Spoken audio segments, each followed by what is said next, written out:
ભગવાન શિવ રામદેવજી મહારાજને ચારે વસ્તુ દઈ વિદાય થાય ત્યાર પછીની કથા રામદેવજી મહારાજના જીવન ચરિત્રમાં જેના માટે અવતાર થયો છે એ અધર્મનો નાશ કરવા માટે ભૈરવના સંહારની કથા અહીંથી શરૂઆત થાય. મેં આપની સવારની કથામાં દિવસની કથામાં કહેલું કે ભૈરવ એક એવી આખો સમાજ હતો જે જગતમાં અંધશ્રદ્ધા ખોટા વહેમનો પ્રસાર કરતા હતા. એને સદબુદ્ધિ આપવા માટે અથવા તો દંડ આપવા માટે રામદેવજી મહારાજે અવતાર લીધો. ભૈરવના જીવન ચરિત્રમાં જુદી જુદી કથાઓ બતાવે. કોઈ કહે છે કે ભૈરવ એક માનવી હતો, સંગ ફેર થયો એટલે ખોટા કર્મ કરવા માંડ્યો, સંગનો દોષ લાગે.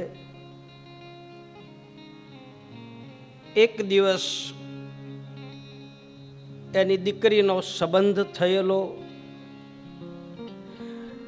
એ જમાઈ દીકરીને તેડવા માટે આવે. બીજા ગામના રાજાઓએ એના ઉપર ચડાઈ કરી. લોહગઢ કરીને ગામ પોકરણગઢની નજીક, અને એ બે ગામના સીમાડામાં યુદ્ધ થાય. એમાં ભૈરવ નામનો જે રાજપૂત હતો એ ઘાયલ થાય. દુશ્મનોને એમ લાગ્યું કે આ મૃત્યુ પામ્યો, એટલે એવી મરણ પથારીએ મૂકી અને ત્યાંથી વિદાય થાય.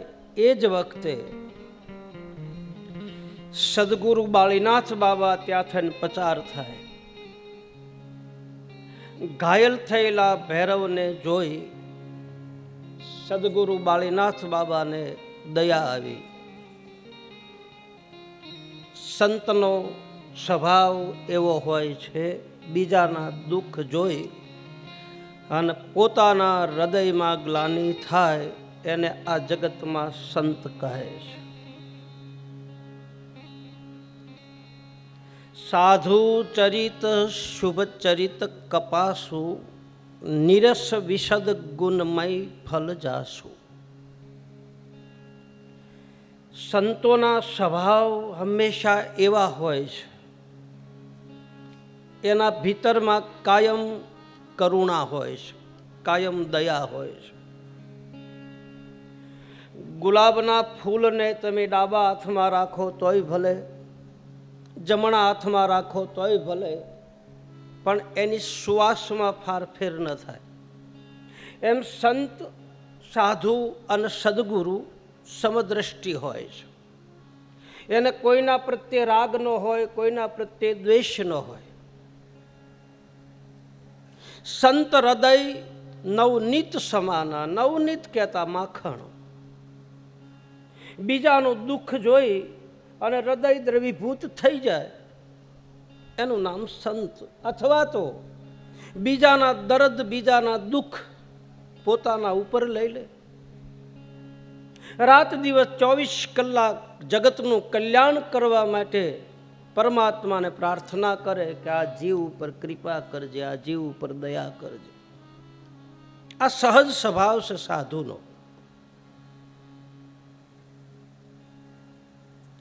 એને કોઈ દિવસ કોઈના હારે દુશ્મનાવટ ન હોય. બીજું, સાધુ કે સંત કોઈ દી કઠોર ન હોય. કઠોર બને જરૂર, ધ્યાન દેના બરાબર. સુખ વિલાસમાં લખ્યું છે સંત કદાચ ક્રોધ કરે, કઠોર બને ઘડીક, પણ ઉપરથી કઠોર હોય, અંદરથી કઠોર ન હોય, અંદરથી કોમળ હોય. કદાચ ક્રોધમાં એનું કલ્યાણ થવાનું હોય તો કદાચ એ ક્રોધમાં એક શબ્દ બોલી જાય તો એમાં એ જીવનું કલ્યાણ થાય તો જ બોલે, નહીતર બોલે નહીં. લગભગ તો બોલે જ નહીં, આવેશમાં કોઈ દિવસ આવે જ નહીં. કદાચ આવી જાય તો એની પાછળ કંઈક રહસ્ય છુપાયેલું હોય છે, તો જ સંત ક્રોધ કરે, નહીં તો સંત કોઈ દી ક્રોધ કરે નહીં. એના સ્વભાવમાં નથી. અને તમે જુઓ, ઉપરથી કઠણ હોય ને એ માલપાથી બહુ પોસા હોય. ધ્યાન દેજો, બહુ સમજવા જેવી કથા છે. ઉપરથી જેટલી વસ્તુ કઠણ એ માલપાથી કોમળ. અને ઉપરથી પોસા હોય ને એ માલપાથી બહુ કઠણ હોય. આપણા ગામડાની ભાષા છે કે લુગડા મેલાવાળો હારો પણ માલપા પેટ મેલો નહીં હારો. આનો અર્થ ઈ થાય. કપડાં મેલા થાય તો ધોવાઈ જાય, પેટમાં કાતી વાળો નહીં હારો. આપણી દેશી ભાષા, એકદમ દેહાણની ભાષા. અને એટલે જ તમને બધાને મજા આવે છે. આ મને હું અહીંથી કથા વાંચીને ગયો, 2 જણા મને રસ્તા, મને કે બાપુ તમે આપણા ગામડાની તળપદી ભાષા બોલો ને એટલે જ મજા આવે છે, નહીંતર ઓલા શ્લોકમાં અમને કાંઈ ટપોય ન પડે. આપણી દેહાણ ભાષા આ લોકવાણી છે. લોકવાણી અસર કરે. વાણીના પ્રકાર હું તમને બતાવીશ ડાલીબાઈના જીવન ચરિત્રમાં. તમે જુઓ, આંબલી છે, આંબલી એ ઉપરથી પોછી અને માલપા આંબલ્યો કઠણ. આંબલ્યો નડે અને ખટાશી પકડે.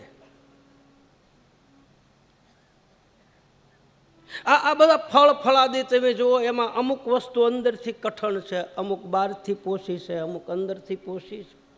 એમ સંતનો સ્વભાવ હંમેશા, મારો કહેવાનો ભાવાર્થ એ છે કે ભાઈ સાધુ સંત કે સદગુરુ કોઈ દિવસ ક્રોધ કરે નહીં, અને કરે તો સમજવાનું કે આની પાછળનું કાંઈક રહસ્ય કંઈક ઓર હોય તો જ ક્રોધ કરે, નહીં તો કરે નહીં. એના પાસેથી કાંઈક નવું સર્જન થવાનું હોય. એનો સ્વભાવ જ દયાળુ હોય છે. મોટા પેટવાળો, જેને આપણી ભાષામાં કહે દરિયા જેવડું પેટ હોય જેનું, એની માલપા બધી નદીઓ હમાઈ જાય. દરિયાએ કોઈ દી એમ ન કીધું કે તમે પાછી વળી જાઓ. એમાં નાના નાના નેરા હોય એ જાય, ગંગા નદી જાય, અને ગંગા નદી એમાં ભળી જાય એટલે ગંગા મટી જાય ને ગંગા સાગર બની જાય. સાગર જેવડા એ ભાઈ દિલડા જેના, દરિયા જેવડા એ દિલડા જેના, એ કોઈ દીનો ચલકાય, એ હાસા એવા સંતો એમ ઓળખાય. હાચા એવા સંતોએ ઓળખાય. સાગર જેવડા દિલડા જેના, સાગર જેવડા દિલડા જેના, કોઈ દીનો ચલકાય, એ હાસા એવા સંતો એમ સાચા એવા સંતોએ ઓળખાય. હરિરસ પીવે ને પાય બીજાને, પોતે મનમાં અમીર. પોતે મનમાં અમીર.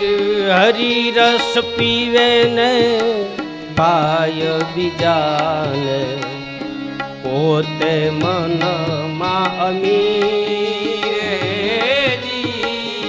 પોતે મનમાં અમીર. ઝેરના ઘૂંટડા પોતે પીવે ભાઈ ઝેરના ઘૂંટડા ઝેરના ઘૂંટડા પોતે પીવે ભાઈ ઝેરના ઘૂંટડા પોતે પીવે ભાઈ અમૃત બીજાને પાય એ હાસા એવા સંતોએ ઓળખાય સાચા એવા સંતોએ ઓળખાય ખાય હાસા એવા સાધુએ ઓળખાય એ હાસા એવા સાધુએ ઓળખાય મોટા પેટ વાળો મોટા કાન વાળો મોટા નાક વાળો મોટા પગલા વાળો સમાજની માલપા તમે જો કસરો નાખવાનું બધાએ કામ કર્યું તો કોની ઉપર કર્યું છે? સાધુ સંત માથે જ કચરા નાખ્યા છે. એક એક ઇતિહાસના પાના ખોલીને તમે જો, જગતના દુઃખ પોતાની માથે લીધા. સુખરામ બાપાના સુખવિલાસ આ ગ્રંથમાં લખે કેટલાના કષ્ટ ભાંગ્યા એને, કેટલાના દુઃખ દૂર કર્યા.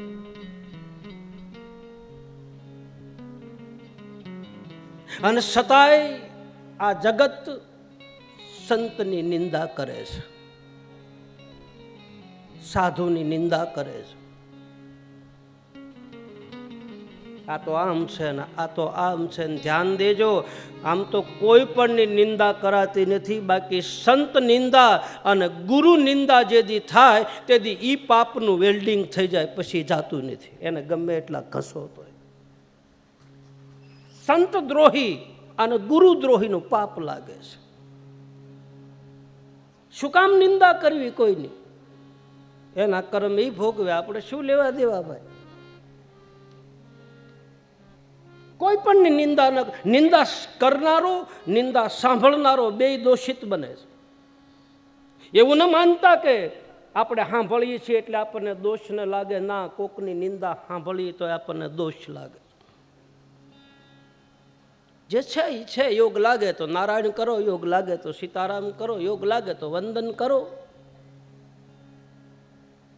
સંત નિંદા પરમાત્મા સહન કરતા નથી. જગત ઘા કરે ને જગત, તો હું તમે હરિગુરુ સંત કે સાધુના ચરણમાં જાય. બાકી હરિગુરુ સંત અને સાધુ જેદી ઘા કરે ને તેદી દુનિયામાં કોઈ હંગરે નહીં. એના માટે દ્વાર બંધ થઈ જાય. પ્રસિદ્ધ કથા છે.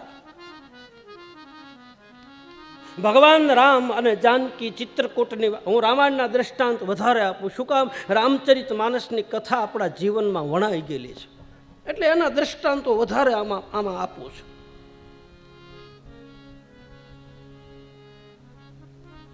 ઇન્દ્રપુત્ર જયંત, ભગવાન રામ અને જાનકી ચિત્રકૂટમાં બેઠા છે. અને એમાં જો ને નિજાર ધર્મની વાત આપી છે. બહુ ઈશારો કર્યો તુલસીદાસજી મહારાજે. દરરોજ સવારમાં જાનકીજી ફૂલહારની માળા કરી અને રામને પહેરાવે. આજ ઉલટું બન્યું. આજ જાનકીજીએ માળા તૈયાર કરી રામને પહેરાવે દરરોજ, પણ આજ રામે તૈયાર કરી અને જાનકીજીને માળા પહેરાવી. માળા પહેરાવી ત્યાં સુધી તો વાંધો નહીં, પણ રામચરિત માનસની કથામાં લખે એની ફૂલની વેણી કરી અને ભવાનીનો શણગાર કર્યો છે, માતાજીને શણગાર કર્યો. આ નિજાર ધર્મની માલપા નિયમ છે. જતી અને સતીની બેયની પૂજા થાય છે. પોતાનો પુરુષ, પોતાનો પતિ, પોતાના પત્નીની પણ પૂજા કરે છે. જે અલખના આંજવાળે બેઠા હોય એને ખબર હોય, એને પગે લાગે. કારણ કે એ વખતે એના પત્ની નથી હોતા, એ વખતે એનો પતિ નથી હોતો. એ વખતે એ અલખના અંજવાળે બેઠા હોય. બે જીવ જ હોય છે, બાકી ખોળિયા જુદા ભલે હોય, બાકી બેયના આત્મા એક હોય છે, બેયના જીવ એક હોય છે. પૂજા કરે છે, અરે પગે લાગે છે, બે માણસ સામા સામા બેસીને મેં જોયેલું છે. ભાઈ બહેનને પગે લાગે, બેન ભાઈને પગે લાગે. આ અલખના અંજવાળે બેહવાનું પ્રમાણ. પગે તો લાગે પણ જાહેરમાં તુકારો પણ નથી કરતા. તમે એમ કહે છે પોતાના ઘરવાળાને. ભગવાન રાઘવે શણગાર સજાવી જાનકીજીને તૈયાર કર્યા અને આકાશમાં ઇન્દ્રનો દીકરો નીકળ્યો ભાઈ. અને આમ જોયું, નજર કરી, ઓહો, આ ભગવાન કહેવાય. એક સંસારમાં એક વિષયી જીવ માલપા ફસાઈ ગયેલો હોય અને એવી રીતે આ જાનકીજીના શણગાર કરે, આને ભગવાન કેમ કહેવો? આ બ્રહ્મ કેમ કહેવો? એના દાંપત્ય જીવનમાં સંશયો થયા. લાવ અખતરો કરું, અનુભવ કરું, આ ભગવાન છે કે નહીં.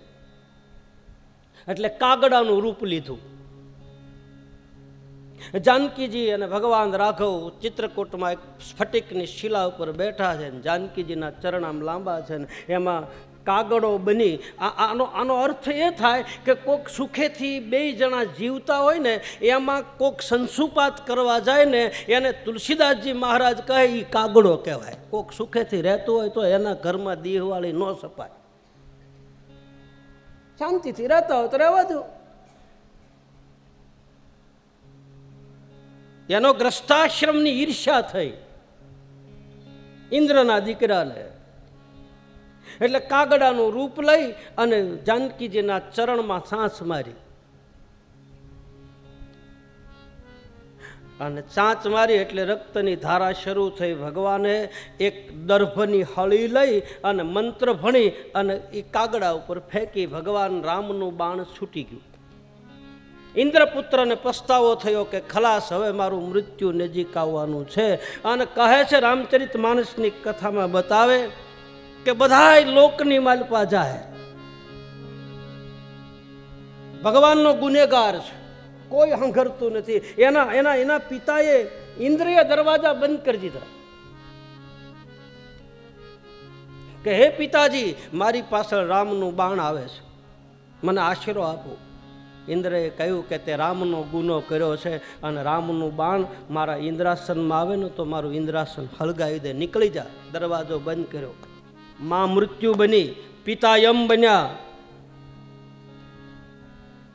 ક્યાં જાવું? પાછળ ભગવાન રામનું બાણ, આગળ ઇન્દ્રપુત્ર જયંત. વિચાર કર્યો હવે શું કરું ને એમાં નારદજીને સામેથી જોયા. આહા, નારદજી આમથી આવે છે ને બરાબર ઇન્દ્રપુત્ર જયંતે જય અને સંતના ચરણ પકડી લીધા અને કહી દીધું કે હે બાપ, મારી પાછળ રામનું બાણ છે, મને તમારા ચરણમાં રાખો. અને નારદજીના મુખમાંથી શબ્દો નીકળ્યા, નારદ દેખી આ બિકલ જયંતા,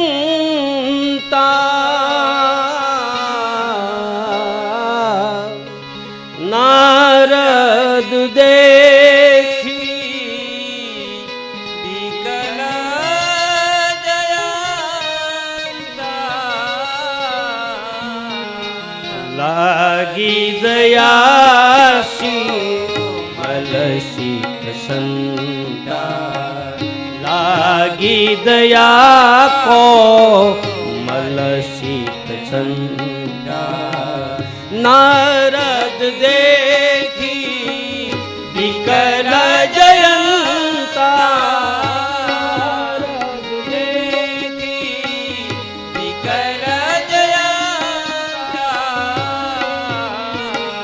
લાગી દયાસી મલસિત સંતા, લાગી દયા કો મલસિત સંતા. સંતને દયા આવી, ચરણમાં લઈ લીધો.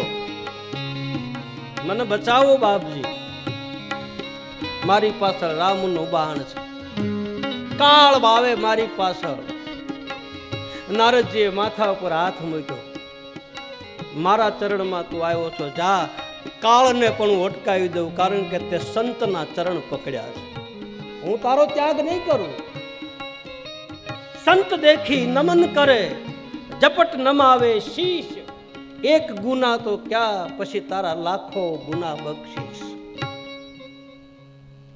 ચરણમાં લીધો. મારો કહેવાનો ભાવાર્થ કે સંત રૂઠે તો જગતમાં કોઈ હંગરતું નથી. રામ રૂઠે તો કદાચ મારો ને તમારો સદગુરુ ચરણમાં રાખે. બાકી સદગુરુ અને સંત જેથી ઘા કરે તેથી ત્રણ લોકમાં કોઈ મને ને તમને હંગરે નહીં. કારણ કે એનો સ્વભાવ દયાળુ છે, કરુણા ભરેલી નજર છે, બીજાના દુઃખ પોતાના ઉપર લઈ લે. તમને ખબર, તમને કદાચ ખ્યાલ હશે, સાંભળેલું છે કે ધારી પાસે ગરમલી કરીને ગામ, અને ગરમલી ગામમાં એક ઘટના બની ગયેલી આજથી વર્ષો પહેલા.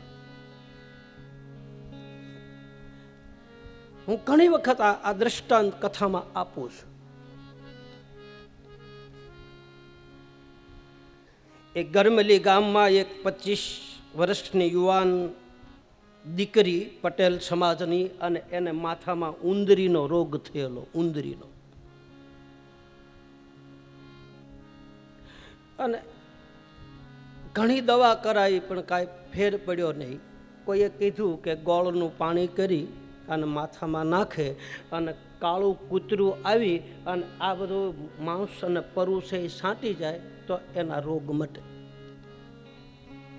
કહે છે કે એક દિવસ દીકરીના માથા ઉપર ગોળનું પાણી કરી નાખ્યું. રાત્રિના સમયે દ્વાર ઉપર દીકરી બેઠી, કૂતરું આવ્યું નહીં. માથામાં કીડા અને મકોડા પડી ગયા. ઘડીક એમને રહેવા દો ને ભાઈ.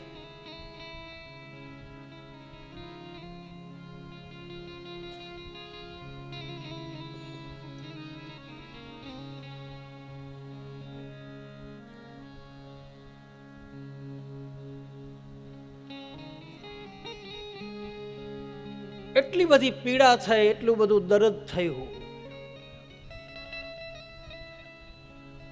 કહે છે કે એના માથામાંથી માંસ અને પરુ, આખા માથામાં પાક થયો. પાક. છેલ્લે જીવાત પડી.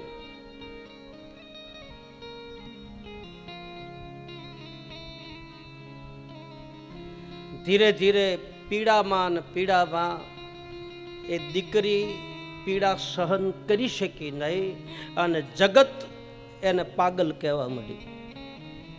પછી તો ટાઈમે ખાવાનું મળે નહીં. ઘરમાં બધા રહેતા હતા. મેં પહેલા કહ્યું છે કે સુરનર મુનિજન યહી સબ રીતિ, અને સ્વાર્થ લાગે કર હી સબ પ્રીતિ. બધાને કોઈ એમ કહ્યું કે આ દીકરીને ઘરમાં રાખશો તો તમને રોગ લાગુ પડશે. એટલે ઘરના લોકોએ દીકરીને કાઢી મૂકી.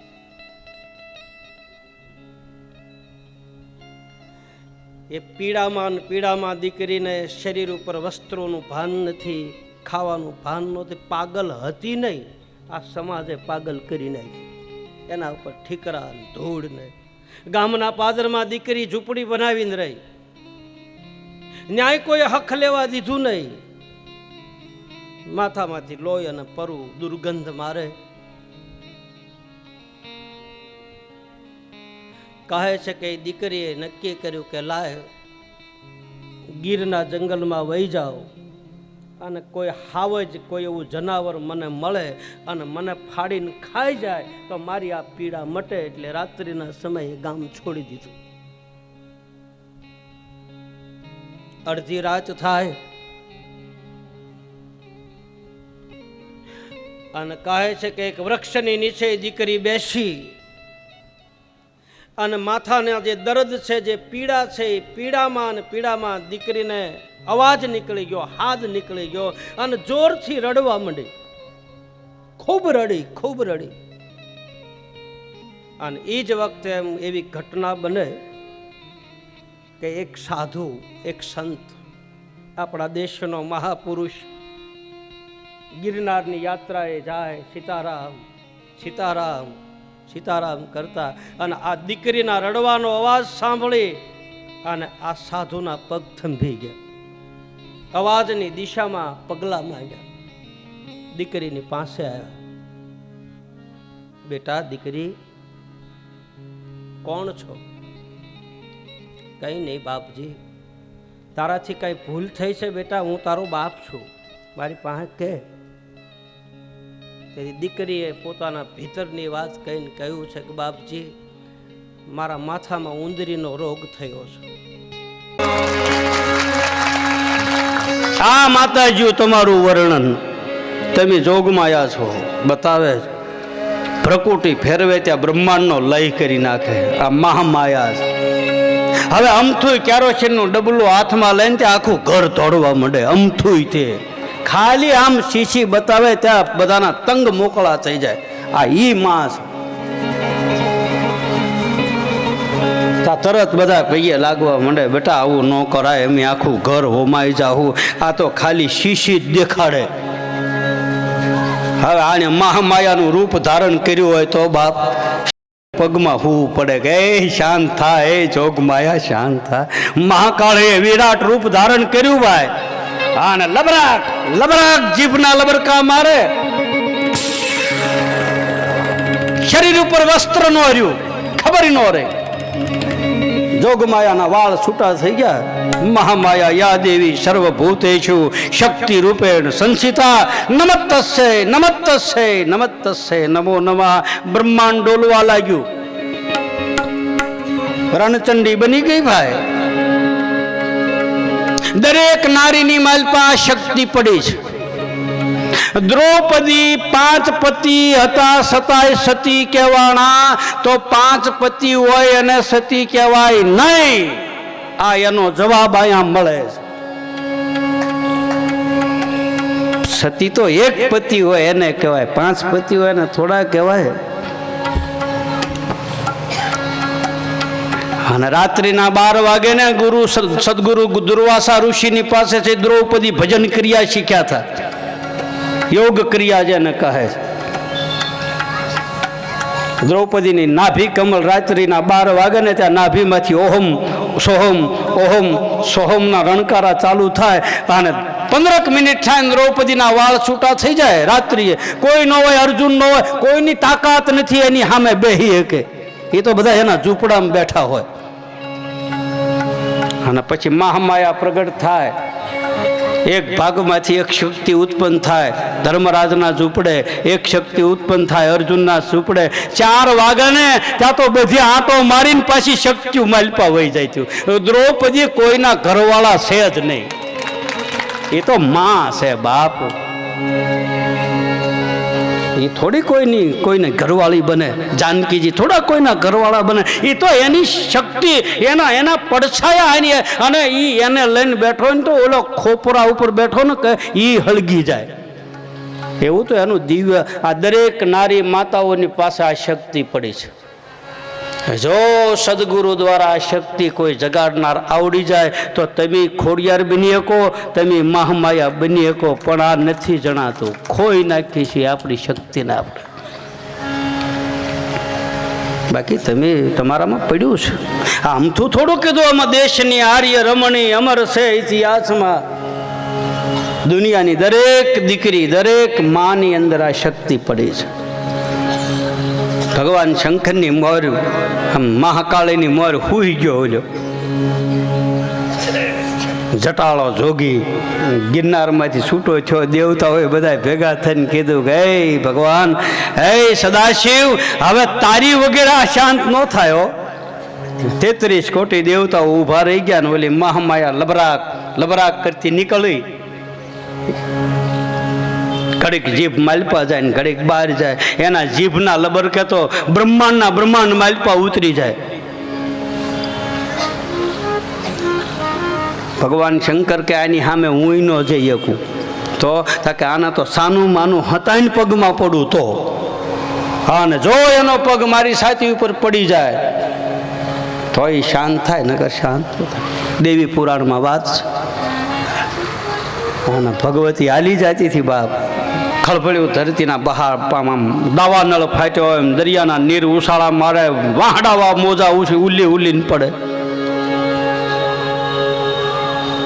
અને દેવતાઓએ આકાશમાંથી ભગવાન શિવની ને ભવાનીની સ્તુતિ કરી અને આપણા સાહિત્યકારો લખે કે જળ થળમાં વાસતા રોખમાં માતા ખોડલી માતા ખોડલી એ જળ થળમાં વાસતા રોખમાં માતા ખોડલી માતા ખોડલી મને યાદ શક્તિ આપજે મા પતિત પાવન ઈશ્વરી મા પતિત પાવન ઈશ્વરી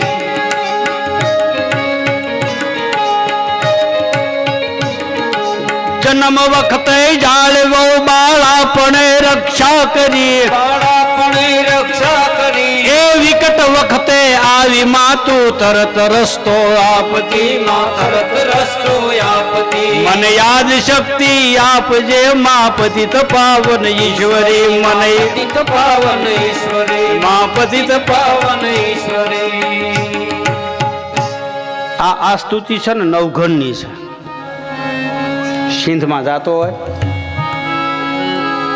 અને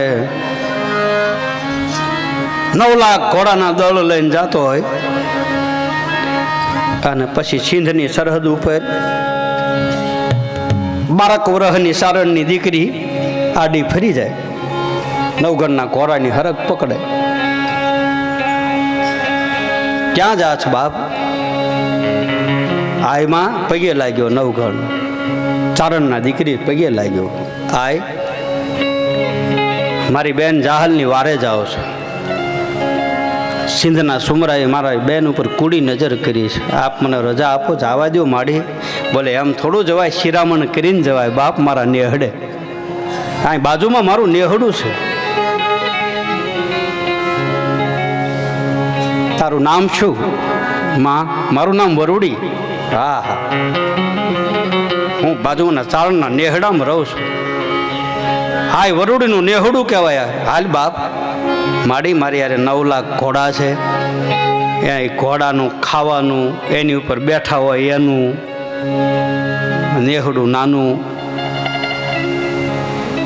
હાલ બાપ હાલ, બધું થઈ રહે.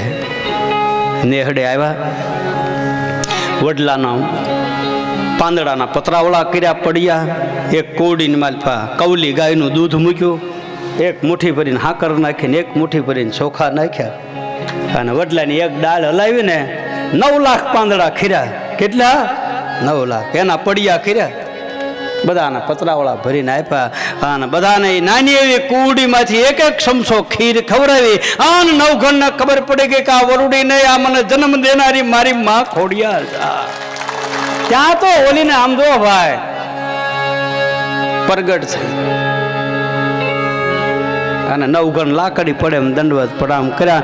ઈ વખતે નવઘણ આ બોલે છે, આ સ્તુતિ કરે કે જળ થળમાં વાસતા રોખમાં માતા ખોડલી માતા ખોડલી મને યાદ શક્તિ આપજે મા પતિત પાવન ઈશ્વરી પતિત પાવન ઈશ્વરી મને જન્મ વખતે જાળવો બાળાપણે રક્ષા કરી રક્ષા કરી એ વિકટ વખતે આવી માતું તરત રસ્તો આપતી માં તરત રસ્તો આપતી નમન કરે નવઘણ તું ને સહાય કરજે ખોડલી એ સહાય કરજે ખોડલી હે માં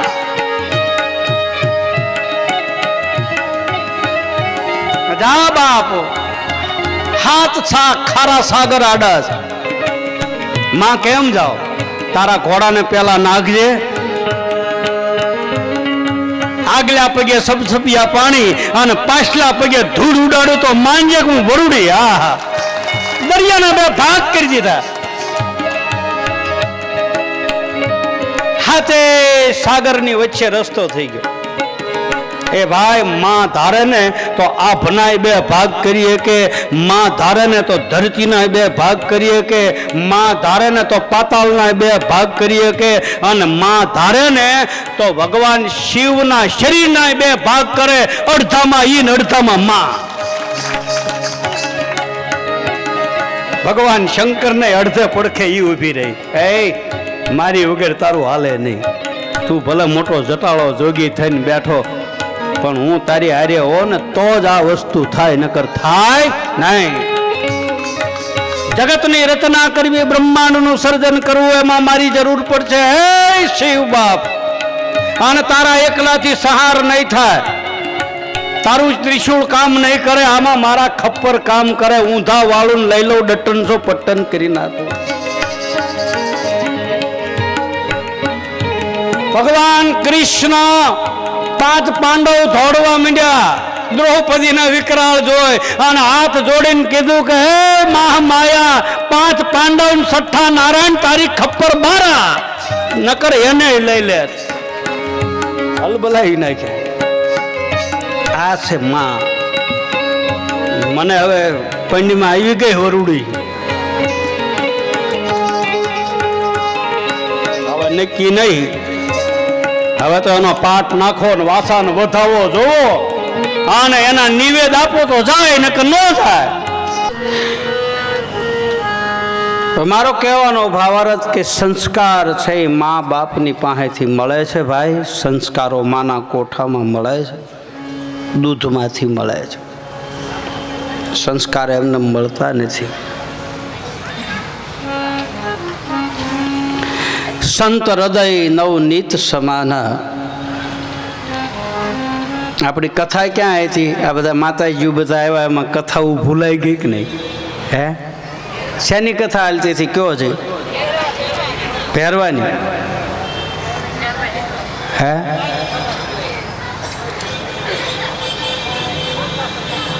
તમે મને કહો ક્યાં પૂગ્યા આપણે? એમ ઉથલ પૂરી થઈ કે શેઠે પહોંચ્યા કે નથી પહોંચ્યા? હે, એટલે બધું તો એક જગ્યાએ મેં પૂછ્યું ને, મેં કીધું આપણે કથામાં ક્યાં પહોંચ્યા હતા? મને એક બેન ને એક ભાઈ ઊભા થઈને કે બાપુ એ તમારે ધ્યાન રાખો ને, જ્યાં લઈ જાય હોય ને અમારે હું લે, તમારે ધ્યાન રાખવાનું, અમારે હું એમ સાંભળવા બેઠા. તમે પોકરણગઢ લઈ જાઓ કે દ્વારકા લઈ જાઓ, તમારી કથાને જ્યાં લઈ જાય હોય ને અમારે હું. ક્યાં પહોંચ્યા આપણે? કયો? હે, હા, બાળીનાથ બાબા ભેરવા પાસે આવ્યા. વાહ, સાચું, એને દયા આવી. સંત હૃદય નવનીત સમાન. માખણ જેવું કોમળ સંતનું હૃદય હોય. બાળીનાથ બાબા ભૈરવને પોતાની ઝૂંપડીએ લાવ્યા. ઝૂંપડીએ લાવીને એને જે ઘા હતા એને રૂજવા છે, એને હારો કર્યો. સંતની સાયા મળી અને બાળીનાથ બાબાને એમ થયું કે આ મારો શિષ્ય બનશે. એટલે થોડી ઘણી સિદ્ધિ પણ આપી. પણ ભૈરવને પૂર્વની વાસના ગઈ નહીં. એને જે માર્યા હતા એને મારવાની માલપા વેર વાળવાની વૃત્તિ રહી ગઈ. એટલે એ વૃત્તિના હિસાબે એવા વ્યક્તિનો એને સંગ થયો ને એમાં પછી મદિરાપાન કરવા માંડ્યો, ન ખાવાની વસ્તુ ખાવા માંડ્યો.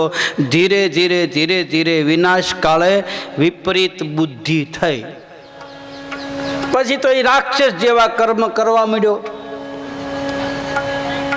કોઈનું માને નહીં, મોતનો કાંઈ ડર નહીં. કાંઈક ગુરુએ વિદ્યા આપેલી, વિદ્યાના બળથી, કાંઈક એના બળથી, અને કાંઈક એની પાસે મેલી સાધના, આ બધો અત્યાચાર માંડ્યો કરવા. અને એમાં ગુરુએ કીધું કે ભાઈ તું પાપના પંથે જાશો, હું તને જીવાડીને લાવ્યો તો તું હારા માર્ગ ઉપર ચડીને એટલા માટે મેં તને જીવતદાન આપ્યું. આવા ખોટા માર્ગ ઉપર તું જાશો તો એ સારું નહીં. પછી છેલ્લે ગુરુની હામો થયો. પછી ગુરુને જેમ ફાવે એમ બોલવા માંડ્યો. એક બાપુ એક ઝૂંપડી કરીને બેઠા હતા ને એમાં એક ઊંદડું બાપુના ખોળામાં આવીને બેસી ગયું. એટલે બાપુએ આમ ઊંદડાના હાથમાં લઈને કીધું કેમ બેટા અહીંયા? હતા કે બાપુ મીંદડો વાહે થયો એટલે અહીં તમારા ખોળામાં ભાઈ આવ્યો. કે તો માગ તારે શું જોઈએ? તા કે બાપુ મીંદડો બનાવી દો. બાપુએ આ મંજળે છાંટી એટલે ઊંદડામાંથી મીંદડો કર્યો. પછી તો એ વગડો મીંદડો બન્યો ભાઈ. ઝૂંપડીમાં મંડે આંટો ફારો મારવા ને એમ કરતાં કરતાં બહાર નીકળ્યો ને 2 નાડા આગો ગયો ને ત્યાં કૂતરો વાહે થયો. ભાગ્યો આવીને બાપુના ખોળામાં લપાઈ ગયો. કાં કારણ કે બાપુ હવે એક કામ કરો, મીંદડો તો તમે બનાવ્યો પણ કૂતરો હવે બનાવો. બાપુ કે મારું ભજન વયું જાય ને ત્યાં કે ના બાપુ બનાવો ને. બાપુએ અંજળી છાંટી કૂતરો બનાવ્યો, ભાગ્યો. જંગલમાં ફરવા ગયો ને ત્યાં હાવ જ વાહે થયો, સિંહને પાડ્યો ને કૂતરો ભાગ્યો. આવ્યો ગુરુ પાસે. બાપુ બહાર બહુ બીક લાગશે નહીં, ત્યાં કે હાવજ છે, મને હાવજ બનાવો, કે ગીરનો જંગલનો રાજા બનાવો, ડાલા મથો. બાપુ કે મારું 3 વખત ભજન વહી ગયું ને હવે આવું બધું અમારે કરાય નહીં, અમે સાધુ સંત કહેવાય. ત્યારે ઓલો બાપુને ઉપદેશ દેવા માંડ્યો, બાપુ તમારે શું કામ છે ભજન, તમે તો બીજાનું ભલું જ કરો છો ને, અમારું ભલું થતું હોય તો એમાં તમારે શું વાંધો, સંતો તો દયાળુ હોય. એકવાર હવે આ ભજન વાપરી નાખો પછી નહીં કહું. એટલે બાપુએ એને હાવજ બનાવ્યો, આમ માથે આપ અંજળી છાંટીને. ત્યાં તો ડાલા મથો બન્યો ભાઈ કેસરી સિંહ. અને 10 મિનિટ બાપુની સામું જોઈને આમ બેઠો. બાપુએ કીધું જાઓ બેટા જાઓ, કંઈક બહાર નીકળો, જંગલમાં ખોરાક બોરાક ગોતો. તો ઓલો કે આવો બાપુ ખોરાકમાં મળ્યો હોય અને બહાર થોડું જવાય, ખોરાક અમે બેઠો હોય અને પંજો મારીને બાપુને મારવાની તૈયારી કરે. બાપુએ કમંડળમાંથી જળ લઈને પાછું છાંટ્યું ને ઊંધડો કરી નાખ્યો. આ ભૈરવને એવું થયું, ગુરુએ સિદ્ધિ આપીને છેલ્લે પછી ગુરુની હામો થયો બાપ. અને સદગુરુની હામા થાય, સદગુરુની નિંદા કરે, સદગુરુના હામા થાય, એની શું દશા થાય એ આ કથા બતાવે. જોકે કોઈની નિંદા ન કરાય, સંતની એમાંય સદગુરુની તો નિંદા જ ન કરાય. કોઈ સંતની કે કોઈ માણસની નિંદા ન કરાય. નિંદા કરનારો, નિંદા સાંભળનારો બે દોષિત બને છે. ગુરુ નિંદા જો સુનહી કાના હોય પાપ ગૌધાત સમાના. ગુરુ ગીતામાં બતાવે, ગુરુની નિંદા સાંભળે એને 1000 ગાયોને કાપી હોય એવું ગૌ હત્યાનું પાપ લાગે છે. એમ સવારામ બાપા ગુરુ મહિમામાં બતાવે છે. દાસ સૌ પ્રીતમ સાહેબ ગુરુ મહિમા બતાવે, એમાંય બતાવે સંતની કે ગુરુની કોઈ દિવસ નિંદા કરવી નહીં. આપણને યોગ લાગે સીતારામ કરો, યોગ લાગે તો નારાયણ કરો, યોગ લાગે તો પગે લાગો, ન યોગ લાગે તો જય શ્રી કૃષ્ણ. એના રસ્તે તમે તમારા રસ્તે.